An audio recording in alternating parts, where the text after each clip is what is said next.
very difficult to take a campaign forward in a very straightforward way. I'm not talking about BJP government or other governments. I don't want to go into controversy. BJP వచ్చిన తర్వాత ఖచ్చితంగా వాళ్ళకి గుర్తింపు వస్తుందండి. వాళ్ళు ఎక్కడ గుడిసెలో ఉన్నా తీసుకెళ్ళి ఇస్తున్నారు. కాబట్టి today as you said is a good time to restart this campaign.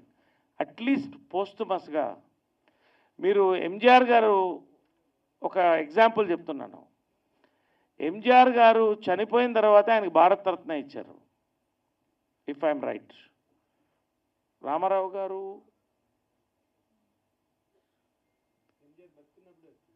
కాదు, చనిపోయిన తర్వాత ఇచ్చారు. ఎన్టీ రామారావు గారికి ఇంతవరకు రాలేదు.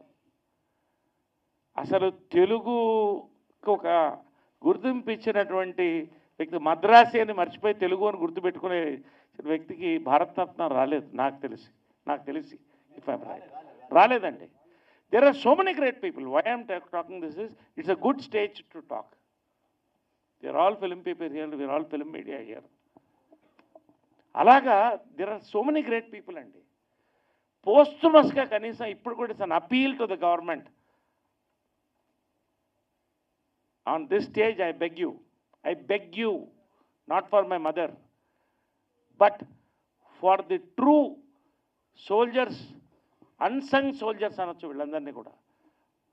స్వర్గీయులు ఎన్టీ రామారావు గారు, విజయనిర్మల గారు, వీళ్ళందరికీ ఇలాగ చాలామంది గొప్పవాళ్ళు ఉన్నారండి. వీళ్ళందరూ కూడా ఇవ్వాల్సిన అవసరం ఉన్నది. Let us campaign. I will definitely campaign this year. I will take it up. Let us see how far we go. నిరాహార దీక్ష కూర్చున్నా నాకేం అభ్యంతరం లేదు.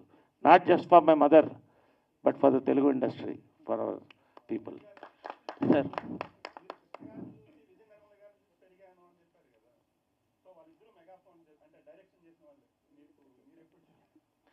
ఇది అండి, ఇది నో ఐ రైట్ పోయిటరీ, కథలు రాస్తుంటాను. కొన్ని universe is bigger than us అండి. ఒకసారి నేను కథ రాసి అది మన మినిస్ట్రీ ఆఫ్ లేషన్ ప్రొడ్యూసర్ గారు ఓకే చేశారు. వెళ్ళబోతున్నాం సెట్కి, అప్పుడే BJP state youth wing president అయ్యారు. ఇది అన్నప్పుడు అది అన్నారు. సంహౌ సెకండ్ ఇన్నింగ్స్ వచ్చిన తర్వాత అసలు గుక్క తిప్పుకోవడానికి టైం ఉండలేదు. I love to direct, definitely I love to direct.